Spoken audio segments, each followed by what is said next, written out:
part of the Boundless Audio Podcast Network.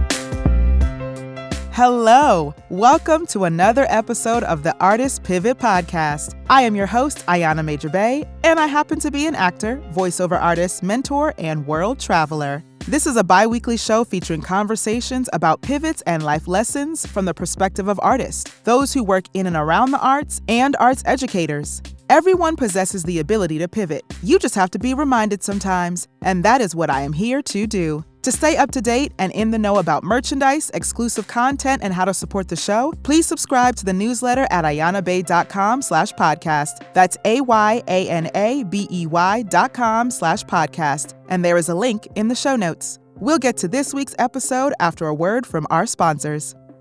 I have found that therapy is a tool to use to improve your life in one of the healthiest ways. For those who are working on their mental health and well-being, on a journey of facing your fears, or trying therapy for the first time, our show sponsor BetterHelp is here to help you. BetterHelp is customized online therapy that offers video, phone, and even live chat sessions with your therapist, so you don't have to see anyone on camera if you don't want to. Join the 2 million plus people who have taken charge of their mental health with an experienced BetterHelp therapist. Get 10% off your first month at betterhelp.com/artistpivot. That's betterhelp.com/artistpivot. All right, y'all. So today on the podcast, I am so excited to say that joining me is Miss Susan Hensel, who happens to be a textile sculptor, and she is known for her artist books and her innovative fiber sculpture. Hensel's work is known and collected nationwide, represented in collections as disparate as the Museum of Modern Art in New York and Duke University Special Collections. Y'all, welcome Susan to the show. Hello there. Hello there. How are you today? You know what? I'm doing pretty darn good today. How are you? I'm doing okay. The weather's kind of nice. And that always helps when there's a little bit of sunshine. Doesn't it, though? The sun really does help. Yes. It really does. Yes. I love it. Thank you for joining me, Susan. And I'm going to start with my favorite question. Okay. And that is, if I were to text you right now and say, Susan, how are you? How you doing? How you feeling? But you could only respond in emojis only. Oh, my heavens. What would you text me? Knowing me, I would text the A-OK figures. Mm-hmm. It almost no matter what. Because, I am tired today, but so what? Right. You're like, but I'm okay. I'm okay. Life moves on. Yeah. Okay. All right. Well, thank you for that imaginary text. Yeah. Thank you very much. I'd be like, all right, Susan's doing okay today. Glad you're doing well. Yes. Yes. All right, y'all. So I had the pleasure of meeting Susan through email, and we've been discussing back and forth. And I'm so excited for this conversation because from the information that I gathered, y'all, she's the queen of pivots, like the queen of pivots. And not afraid to try again, see what works. Oh, that doesn't work. Great. I can try something else. But that is hard. Like I'm speaking from my own experience. I stop myself sometimes to be like, oh, I want to try it, but I'll stick with what I know, And so, Susan, I'm excited to hear your story and your pivots and how you pivot and how it made you feel sometimes and how sometimes you cried, sometimes you laughed, sometimes you enjoyed it. Mm-hmm. So I guess my first question to you would be, did you always know you wanted to be an artist? Was this something that you grew up with as a child, or was it something that you discovered as you got older? As a child, I didn't think of it as being an artist or becoming an artist, but there is absolutely no question that it was that. Mm-hmm. It was that. I loved all the academic subjects too, except for maybe math. Yeah. I love that. But, I love science. I love literature. Wasn't as wild about the way they taught history. But bottom line was, in the end, when it came to be time to apply for college, I couldn't imagine doing anything else. Mm-hmm. And that first week at college, to be able to do art all day, and it's Yeah. what I was supposed to be doing. Yeah. It was so exciting. Yes. I could barely stand it. Yes, yes. So great. So you were following your passion, which is like, that is something that I advocate for everybody, whether you're an artist or not. But like, follow your passion that lights you up. Like, you got up in the morning, was like, I get to do art all day. Like, Gosh, yeah, it was wonderful. yes, yes. Yeah. I love it.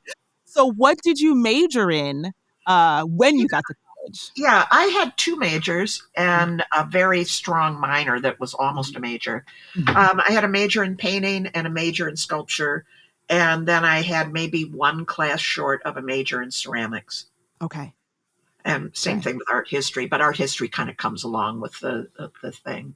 Yeah. But fundamentally, I think as a sculptor and I act as a sculptor because I am motivated by materials and tools.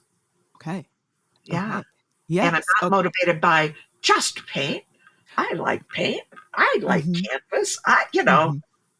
It Right. just, how can I get the idea out? What's the best way? Yes. What's the best medium for you to use to get your idea out? Yeah. Yeah.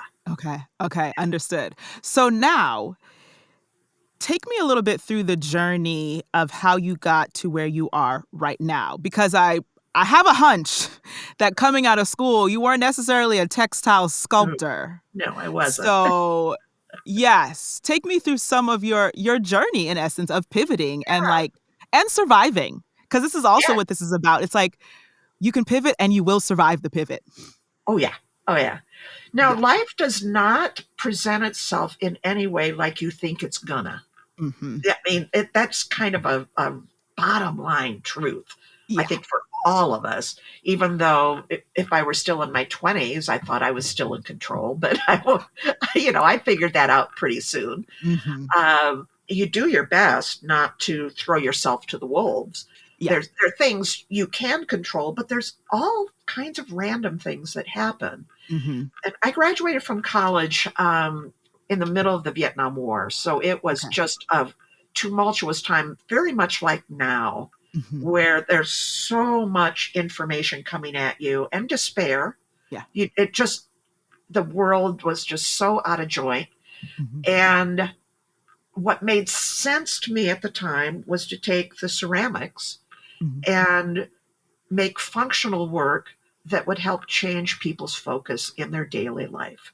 Mhm. The bottom line was getting people to slow down and go, oh, let's have a meal together. Oh, don't those sweet potatoes look awful nice on that plate? That kind of Yeah. thing. Yeah. And it was a subterfuge to help change people into more peaceful individuals. Mhm. And so I did street festivals with that for many years, working in porcelain. Mhm. But as things happen with me, always, the work changes over time and it became more and more sculptural. And Mhm. the sculptural work really didn't belong in street festivals. Okay. And so I had to begin looking around for other ways to show it or to work. But the Mhm. bottom line for me has always been my time in the studio. What am I doing in the studio? Yeah. And around that time, when I was beginning to try to figure out how to transfer out of street festivals, I Mhm. started working with handmade paper. It was a Okay. period of great stress. I was in infertility treatment, Mhm. and if anybody out there's gone through it, this is among the worst things you can go through emotionally. And so I was dealing with that, and as I worked with handmade paper, I started drawing my experiences, and then somebody taught me how to bind a book. Yes. And at that point, I felt my whole world shift in the studio. Mhm. And it was like, oh, I can be part of the long history of people who print and make books and communicate through Mhm. text. But I'm not Mhm. just a writer. I have no interest in writing essays and novels and things, but I do write well. And so combining that writing with visuals Mhm. made sense to me. Okay. And I always wrote in an open-ended way so that the story would be owned by whoever read it, because you have to fill in your own ideas, which we do when we read novels. You know, the Yeah. ones that resonate with us are the ones that we can see ourselves in somehow. Mm-hmm. So that's how the transition into book arts happened. And those are artist books, and everything about the book contributes to its meaning. Mm-hmm. And that took over for probably a good 20 years. Oh, And wow. that's what's in collections all over the country. Okay. That's what's in collections at the Museum of Modern Art, at Duke University, at the Getty Center in, Mm-hmm. on the West Coast. And um, throughout all of that, other things happened. I actually had a kid. Mm-hmm. Fantastic. And then my husband got killed in an auto accident like 2 years No. later. Yeah. Talk about a pivot. Mm-hmm. Holy Toledo. I mean, I had the ordinary parental pivot of Yeah. being totally discombobulated, but still somehow making things happen a Mm-hmm. little bit. Mm-hmm. And then my husband died, and that was just overwhelming, of course, as you Mm-hmm. are forced to redefine yourself, and it affects you as an artist. Mm-hmm. And so I got through that with the help of many friends, with the help of, believe it or not, a college program, which was Widowhood 101 at Wait, what? college. Yes. Yes, I got really good grades in Widowhood We don't 101. 101. Wow. Wow. Of all the things, but it really was marvelous because it Mm-hmm. was run by a well-trained individual who was also a widow, and she had run support groups and had developed a Ah, program, and it was all okay. very practical. But Yeah. she got me making art again because Okay. we had to do a final project. And Yeah. she looked at me and she said, "What are you going to do for your final project?" Mm-hmm. And she kind of wagged her finger at me. And, Yeah. and her name was also Susan. I said, "Susan, I have no idea." She says, "You're an artist. You are going to make art." And Mm-hmm. it just flew out of me in ways that I had never expected. Yeah. And I got a show out of it, to be sure, that went around the country in various places. And they Mm-hmm. were my widowhood drawings. It was about that visceral process Yeah. of rewiring, of having the wiring of attachment, broken, Mm-hmm. and then rewiring to the newness. Mm-hmm. And it was fabulous because it got me back in the studio.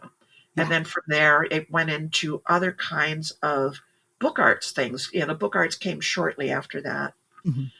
About 10 years later, I had to have really, really serious back surgery that had about a year recovery. Okay. And that's as a single parent with a 10-year-old going, oy, oy, oy. Mm-hmm. But because I'm an artist, I had to figure out how to persevere in this. Mm-hmm. I could not make paper, too much lifting. I could probably bind a book, but if you don't have the paper, how are you going to bind the book? Mm-hmm. So, Right. and obviously there was a tremendous recovery. I had to learn to walk again. I Yeah. had probably 9 months of physical therapy, something like that. But I am a creative person. Mm-hmm.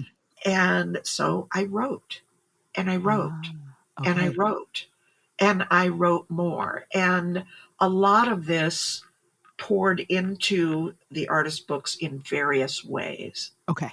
So that it was really interesting because that became the focus, and research, of course, to go Mm-hmm. with this stuff. Did a lot Mm-hmm. of reading in that time. So that was a pivot. Mm-hmm. Uh-huh. Yes. And I Yes. worked with that for a very, very long time, as I said.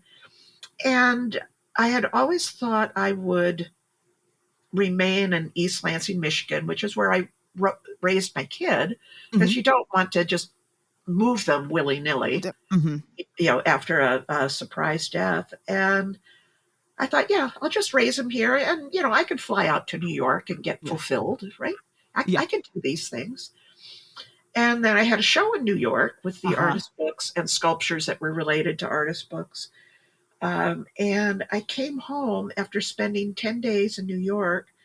I hadn't been in like 35 years or something. Yeah. It had been a really long time Mhm. because I grew up in upper New York State, but you don't really get Get to the city much. Uh-huh. Yes, yes. Yeah, Mhm. and I came home and I spent like the next week crying on and off, and I'm not a crier. Mhm.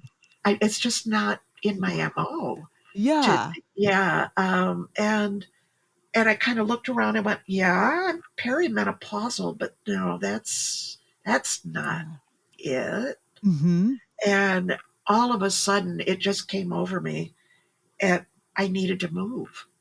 Holy Ah. Toledo! And I had two business partners at that time. We were running a gallery, Yeah.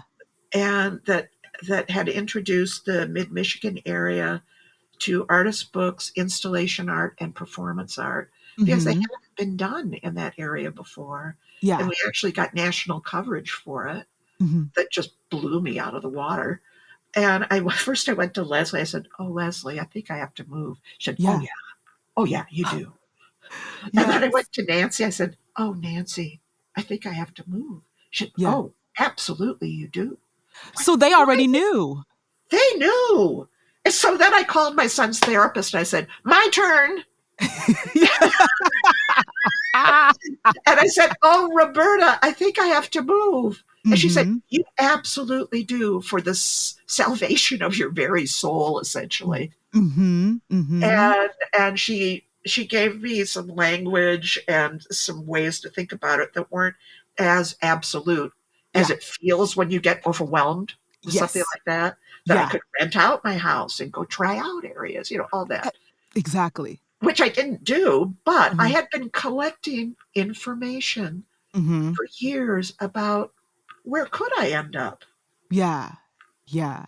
Where could I end up And, once my s son went to college? right. I have a quick question for you, though. Yeah, What was it about New York that stirred that in you? Because clearly the people that you surround yourself with, your closest colleagues and friends, already knew you had to move, but yeah, you didn't know. So, I like, know. if you can recall, what was it that when you went to New York and you came home, you were like, like, it, like, overcame you that you were like, "Wait a minute. I gotta Yeah, go." yeah. Well, what it was that the culture of all sorts is Mhm. absolutely fundamental in New York. Mhm. In New York, Mhm. the great museums, the opera, Yeah. the dance. Oh my gosh, the dance, Yeah. and to have that everywhere. Ah, I see. Mhm. Yeah, and to have it available. And Mhm. also to even if you were talking to somebody who said, "Oh yeah, I never go to that," but golly, yeah, New York's got all that stuff. Yeah. People expect it. And I was Yes. living in a part of the country that was all about automobiles. Ah, okay. I mean, everything you need to have a vibrant art scene was there, but the will and the ability to see it as fundamental Mm. wasn't. Mhm. And there are fantastic artists in Michigan. There still are. And there's exciting stuff going on in Detroit. Still is. Yeah. But I would have conversations with other parents who would say, "Oh, I would never let my child major in art." You're at an ice cream social or something. They know I'm an artist and they say Ooh. these things to me. So we'll be at an ice cream social and Yeah. eating with those little wooden spoons, Mhm. whatever. And I Mhm. go, "Well, who do you think designed this little spoon?" Ooh, right. Yeah. And then I would say, "So you like the movies?" "Yeah, I love the movies." Mhm. "Okay. Golly, there are a lot of artists who work in the movies. They're the storyboards, they're the costumers. It's not just about the actors and the directors. Yep. They're the photographers and the videographers and the editors." Mhm. "Oh, yeah. Oh, what kind of car do you have?" Oh, and they would tell me, and maybe I'd know what it was. Yeah. And I go, "Yeah, who do you think designed the body?" Oh, Because I right. went to school with some of those people. Because Mhm. that was part of the University of Michigan programming. They also had a section in the art school that was getting artists ready for Uh-huh. industry, to design for industry. And so I got to Ah. see the clay cars Yes. that are made. I mean, they're gorgeous. Mhm. There aren't very many people who get to work in that, Yeah. obviously, Yeah. but they're artists. Right. And they would kind of go, "Oh, Right. oh." Uh-huh. Like, Yeah, oh, yeah. yeah. And Mm-hmm. and it just wasn't valued there, and I needed to live somewhere where Mm-hmm. the arts were valued. Right. And Understood. I landed on Minneapolis because it's kind of like a mini New York City. Mm-hmm. It's got major museums, it's got hundreds of galleries, it's got opera, it's Mm-hmm. got dance. In fact, we have one of the highest rated operas in the country, Yeah. of all things. Who knew?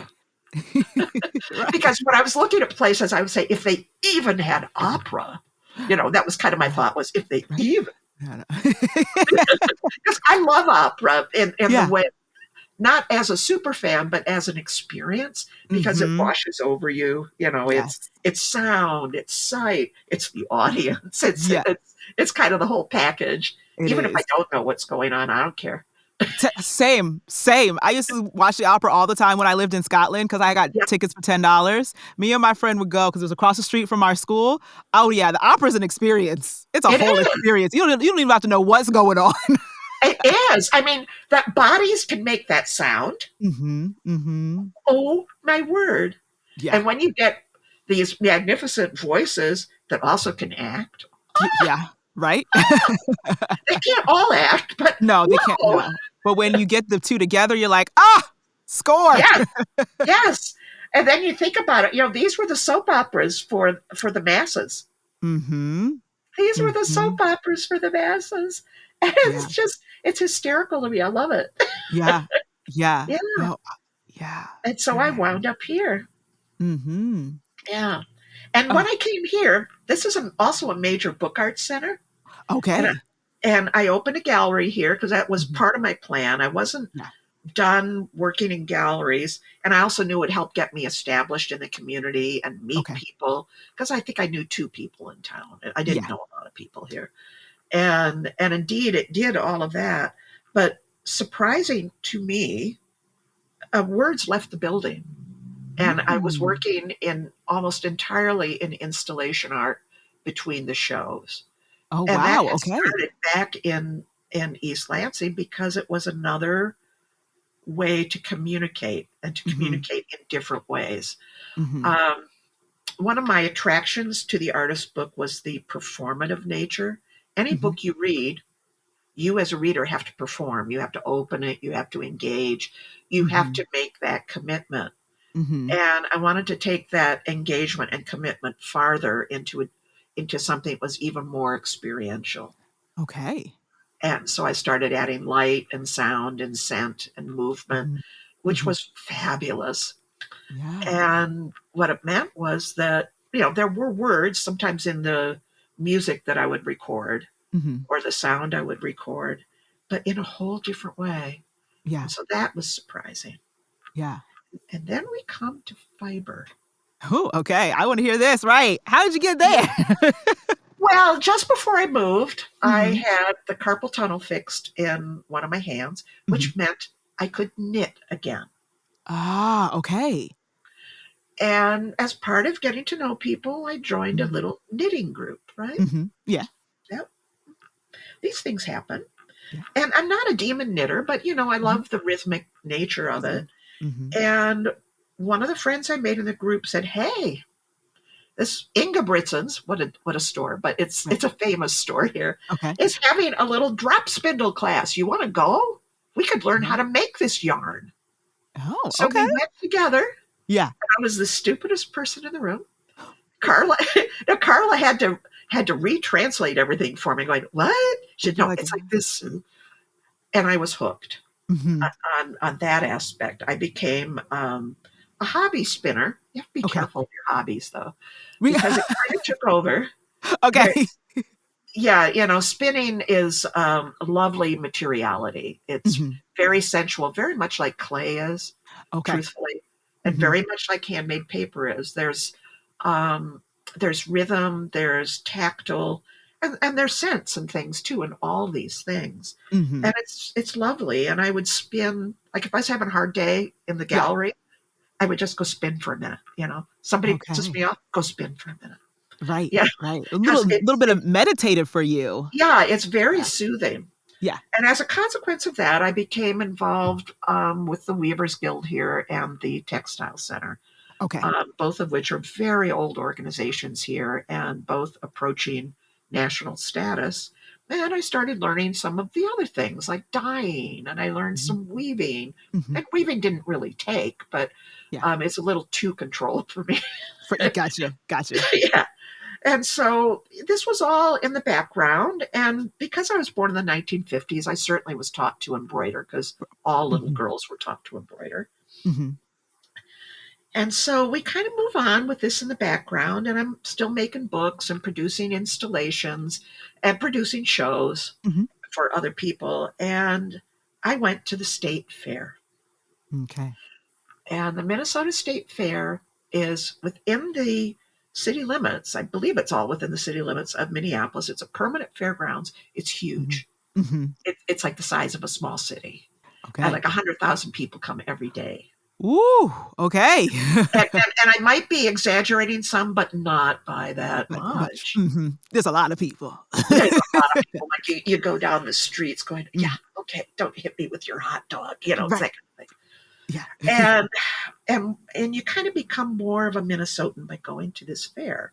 And so Mhm. I've been a few times. And one year when I went, I decided to go to a building I'd never been to, the demonstration building, Okay. where manufacturers show off their new things, the Mhm. Ginzu knives, the vacuum food Mm. storage systems, that's what you expect to see. Yeah. You know.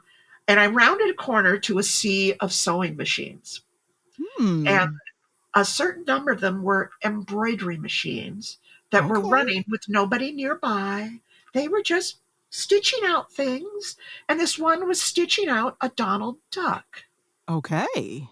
Now, I stood absolutely transfixed, not by Donald Duck and not by the fact that it was hands free, although that was pretty cool.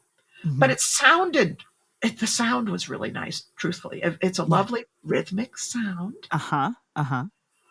And the blue of his shirt was the most magnificent blue I had Mm. ever seen in my life.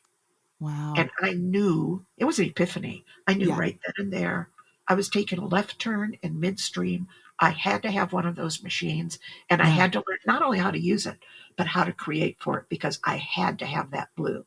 Yeah. That was all I knew. And Oh. so I sought out grants, didn't get it for Mhm. the machine. So Mhm. I did a 3 years, same as cash loan. Mhm. So I Yeah, didn't yeah. have to pay interest because they all offer things like this because the machines are not cheap. Yeah. And I did get a grant for the software. And there was Okay. a new piece of software for Macintosh because I'm at heart a Macintosh girl. I'm an Mhm. Apple girl. Yeah. And I got the software and it was horrendous. Oh, no. It made my Mac crash. Macs don't crash. It made Right. my Mac crash Oh, over wow. and over and over again. Yeah. Ah, So there okay. were some major glitches, and I had a grant to fulfill, and I had Mhm. no idea what I was doing. Mhm. And getting the training on the structure of embroidery and how to build it was Mhm. really hard. I got some, and Yeah. I fulfilled my grant. Yes, yes. And I think the day after I fulfilled my grant, I bought a small PC Uh-huh. and I bought the PC software and taught Mhm. myself that. And then little by little, one or two good trainers started coming up through the ranks. And I Yeah. highly recommend John Deere. He's a Mhm. great trainer. And I took off from there. And in about a year, I was really flying. I took my small Mhm. machine up north. Yeah. I go to a cottage every year for about 2 weeks. And I use it as a residency for myself Mhm. because I've always been a single parent or a single parent of a dog, Mhm. and you can't take kids and dogs with you to Right. residencies. So I've made my own. Ah, And okay. yeah, and I went with 1 year with the idea of working with these threads in gradients. What can I do with Mhm. color? Mhm. And what can I do if the background color is showing through? Mhm. And in the process of doing that, not only did I finally get the drift of how these threads work, because they're Mhm. really remarkable, but I also entered into the 3 dimensions in a way. really quickly Ooh, because I okay. started making little boxes. Uh-huh. And when you would turn them inside out, sometimes they'd be sitting there in little knots of fabric before they Uh-huh. turned into a box. And I looked at that and I went, oh, that is so cool. And so I Okay. stopped turning them all the way out. But what I noticed was that these gradients gave off way more color Mm-hmm. than the two threads and the one background color that I had Okay. there. And so I did more study, and it turns out that the polyester threads that I use have Mm-hmm. basically a triangular cross section, Mm-hmm. which means that all the waves of light, because Yes. color is light, and it has to do with the angle of the Mm-hmm. light, Mm-hmm. it's bouncing off in all different directions because it's a triangle.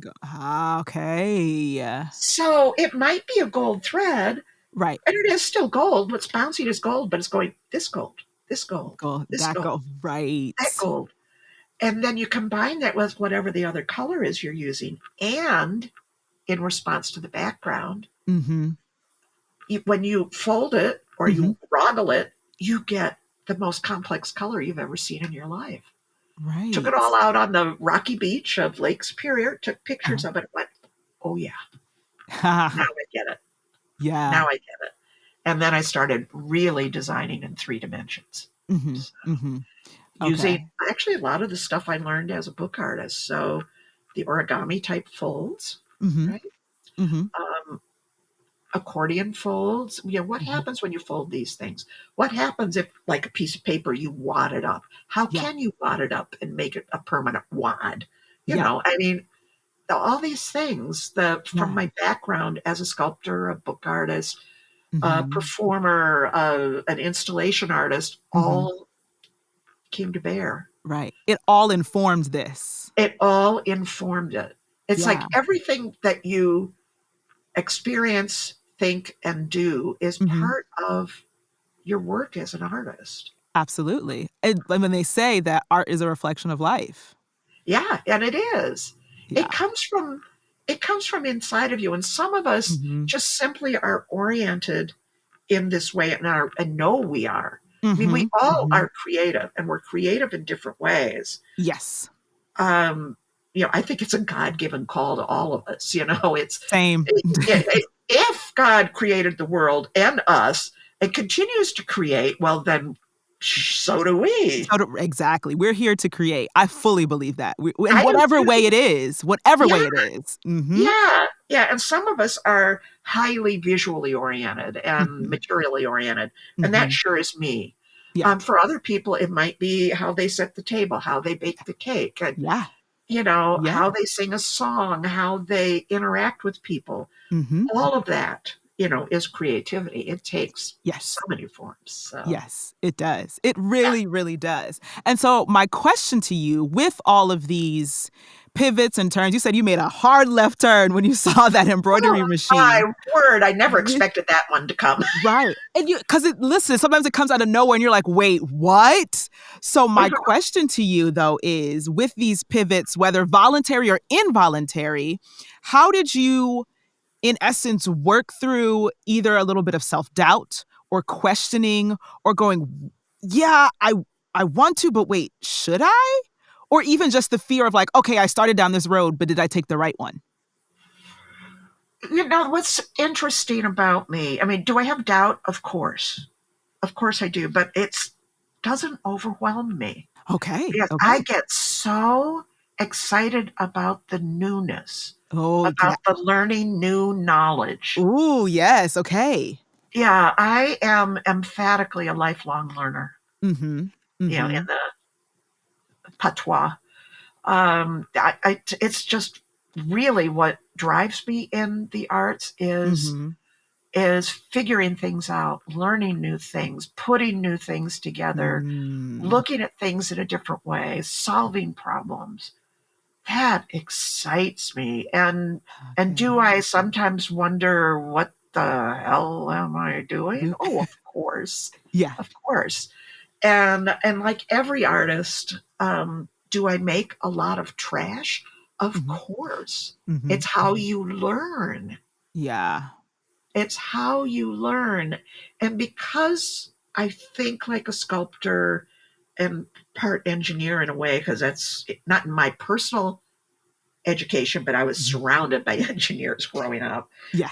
Um, the all of this informs what I do, and I lost my thread there a little bit, but I just don't worry about it a lot, Ooh, okay. Yeah, yeah, yeah. and it's not even really, it's not exactly self-confidence. Mhm. It's more along the lines of nobody's going to die if I make a bad piece of art. Fair. Yes. Yeah. Yes. And I kind of got this from another parent. Our children were in Kumon math, and Mhm. there's no child on the face of the earth who likes Kumon math. It's very repetitious. Okay. But if you got a kid who wants to go into the sciences or anything, or is just simply having troubles with their math facts and how to make Mhm. numbers work, it's a Mhm. great system.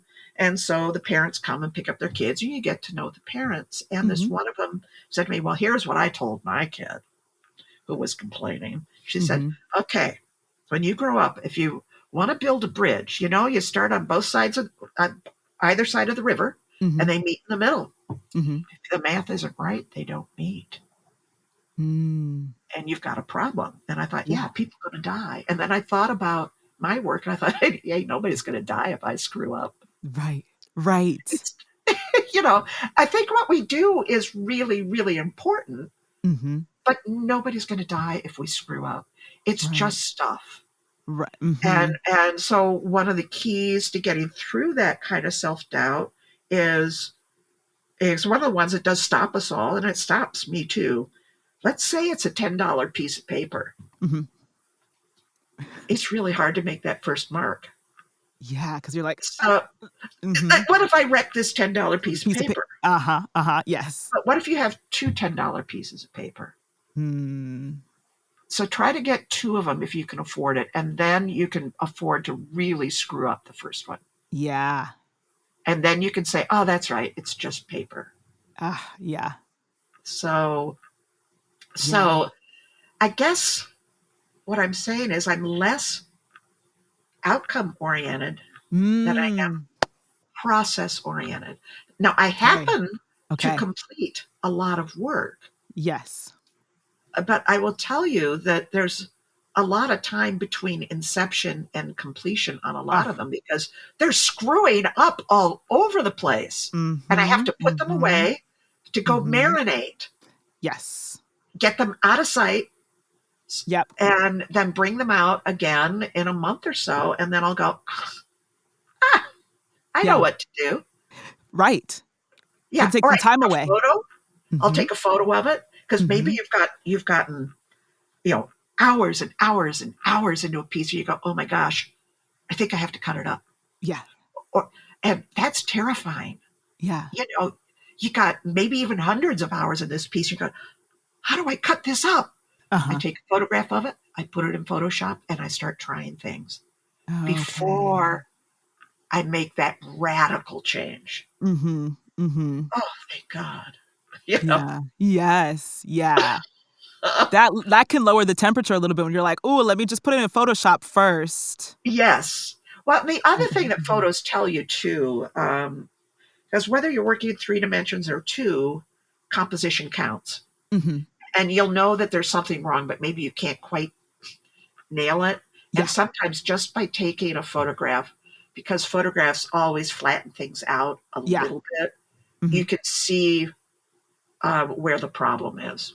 Mm, So it's mm. just another one of those tools to help you kind of get to where you think you're Yeah. going.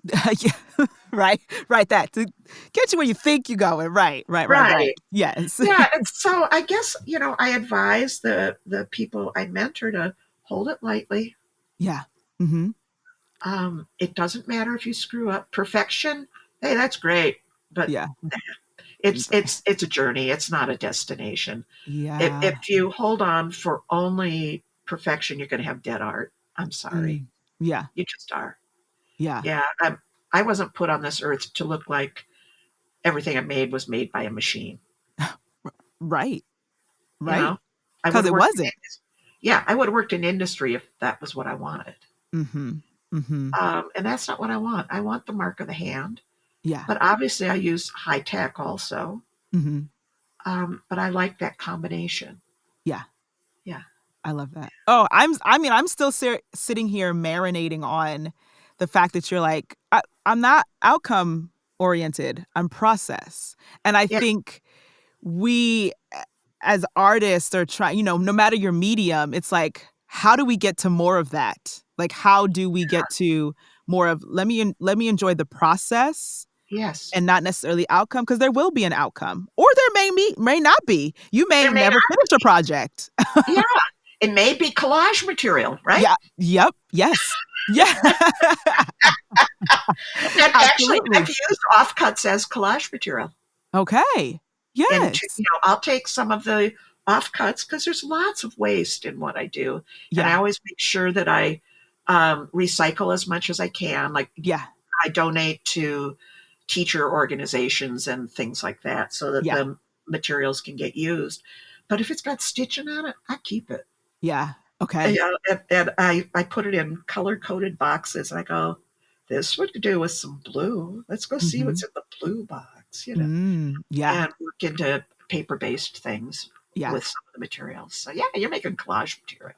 There you go. Yeah. You're like, oh, perfect. I have collage material. Yes. Yeah. So, okay, I have two more questions for you. One is related to your pivots and artwork and journey, and one is not. So here's my first one.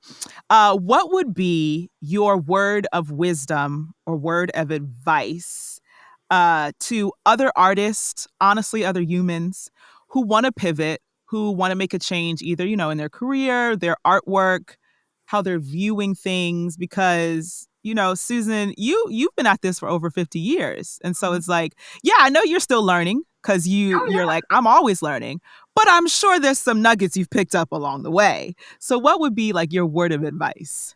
The biggest one is just trust your gut. Okay. It really is. Yeah. And show up. Always show up. Yeah. Yeah. Find Yeah. ways to show up in that whatever constitutes your studio environment. Mm-hmm. Mm-hmm. Whether it's the, typing on the computer to get that poem out or what. Yeah. Show up. Ooh, yes. Just show up. I've actually had pastors contact me that I just happen to know to say, how on earth do you make so much stuff? And I would say, Jamie, I show up just like you do right in your sermons. Yeah. You got to show up. Ooh. And it might be that today's the day you write the grocery list, but you showed up and you did it in the designated location. There it is. There it and is. And also take yourself seriously. Yeah. What you do is valuable. Yeah. It's valuable to you, and you deserve it. And it's valuable to the world. Mm-hmm. And we happen to live in a culture that doesn't necessarily think it's valuable. Uh-huh. They've kind of lost contact with the fact that as soon as people could mark something, they marked something. Yeah. Maybe even before language. Yeah. We discovered fire somehow and we kept it going. And you got to stir the fire to keep it going. And you go, wow, this is a really good stick for stirring the fire. I'm going to mark it so I remember this is a good stick, or that it's my stick, or that it's the magic stick, or it's the stick that you don't touch, whatever. But we have marked things. Yeah. We have marked things. And sometimes it's just like, wow, I like how that mark looks. Yeah. It's important stuff. It's built into us. And it's not everything has to have a dollar sign on it. Thank you. Yes. There are different values. Mm-hmm. And while art is a commodity of sorts, it doesn't behave like toilet paper. Nope. It just doesn't. Mm-mm. So yeah. Those are my words, current words of wisdom. Y'all, those were Susan's current words of wisdom. I will take them. Show up, y'all. Trust your gut. What you do is of value and it's important. Yep. I will take those current words of wisdom. And so my next question comes from the fun facts that you sent me. Oh. So I am an avid traveler. I love to travel. And a little birdie told me, really the Google form she filled out, y'all, but the little birdie told me that you lived in Taiwan for a year. Yep. And I just give me a briefly like a little, how was that experience? Like, I'm so about that. You know what? It was so rich and hard and all of that. I was in 7th grade in Taiwan. My father was a professor at Cornell University, and he got maybe his second sabbatical. Yeah. And he somehow got hooked up with a UN program to bring engineers over to Taiwan. Okay. So 3 engineers from 3 different universities were brought over, and their families. Yeah. And I wound up going to a little tiny convent school with all of the Air Force kids. Okay. My sister went to the American school in the capital city. She rode up there every day. Basically, all the Army kids. Yeah. Yeah, and my brother was in a boarding school that was mainly for missionary kids. Wow. And that's where he had his first love. He and I actually were talking about it the other day. Yeah. He fell in love for the first time. And I was with all these kids who'd been everywhere and done everything, and they were very mean. But there was one nun who took me under her wing. Yeah. She said, "You could go to the piano practice rooms."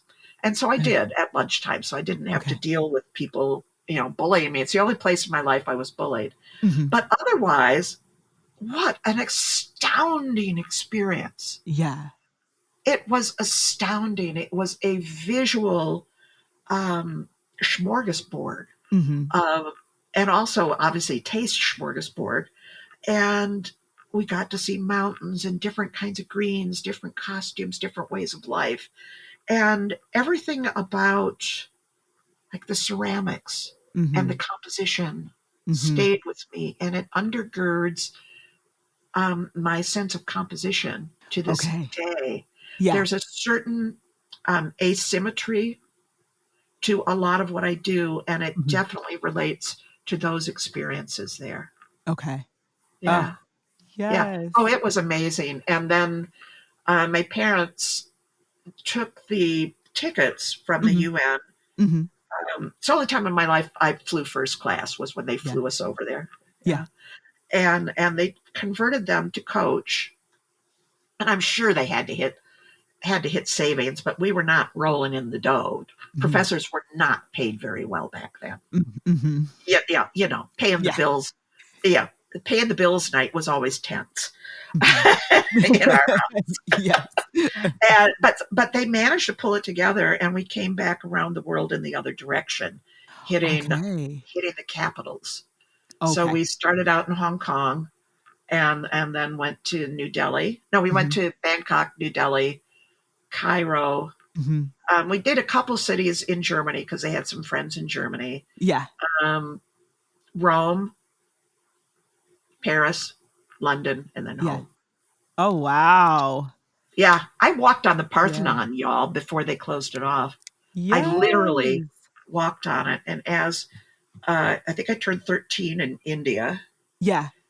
Yeah. And so as a 13-year-old standing on the Parthenon, I'd already had Greek mythology as part of my education. And I'm standing there realizing real human beings built this thousands of years ago.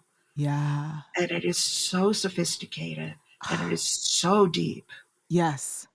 And I felt that way at the pyramids also. That deep sense of human history. Yeah.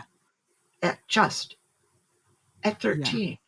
While I was still, fantasizing about cute movie stars and things. Yes. Right. Exactly. You still were 13, but you also had the moments of like, wow, like humans built this and it's beautiful and it's gorgeous and it's still standing. Yeah. So, that was, profound. Yeah. Profound. Yeah. Oh, I love that. Susan, thank you so much for sharing. Oh, you bet. Thank you so much for sharing. So before I let you go, where can everybody find you out here on the interwebs? Well, there are 2 really key places. My website is susanhenselprojects.com, and that's for my personal artwork. And from there, actually, you can get to a lot of places because Okay. I also have susanhenselgallery.com Mm-hmm. because I still represent people and I show them on the Artsy platform, Mm-hmm. artsy.net. But also follow me on Instagram because that's kind of where you'll see not only the advertisements for here's what's coming up, but also you'll see the works in process. Yeah. So, and because I didn't know anything about Instagram when I chose my name on Instagram, Uh-huh. it's a long one. It's Susan_Hensel_ Uh-huh. multimedia _artist. Okay. You know, what are you going to do? Listen, it's all good. I will put it in the show notes, everybody. That's what I always link it in the show notes so you can just Yeah. easily click it. So Yeah. all of Susan's information will be in the show notes so you can get in contact with her. And I must say to you that I acknowledge you, I celebrate you, and I uplift you. Thank you. You want to know what I tend to say to people? Yes. Yes. I hope it's not backwards. Acknowledgement, Uh-huh. permission, and tools. Ooh. Ooh. So, I yeah, love that. that's one of my mantras. So when I'm working with people, I acknowledge, I give you permission to be who you are, and I will assist you in discovering what tools you need. Ooh. Yes. So, yeah. Yes, that's beautiful. Thank you for that. Oh, you bet. And Yes. thank you. That was lovely. Of course, of course. Yeah. Thank you for joining me. Oh, you bet. I hope you have been informed and inspired by this week's episode. Make sure to hit the subscribe button to be notified when new episodes are out. To stay up to date and in the know about merchandise, exclusive content, and how to support the show, please subscribe to the newsletter at ayanabay.com/podcast. That's AYANABEY.com/podcast. And there's a link in the show notes. This show's executive producer is Ayana Major Bay, and editor is Kieran Niemand. Thank you for tuning in, and I'll speak to you soon.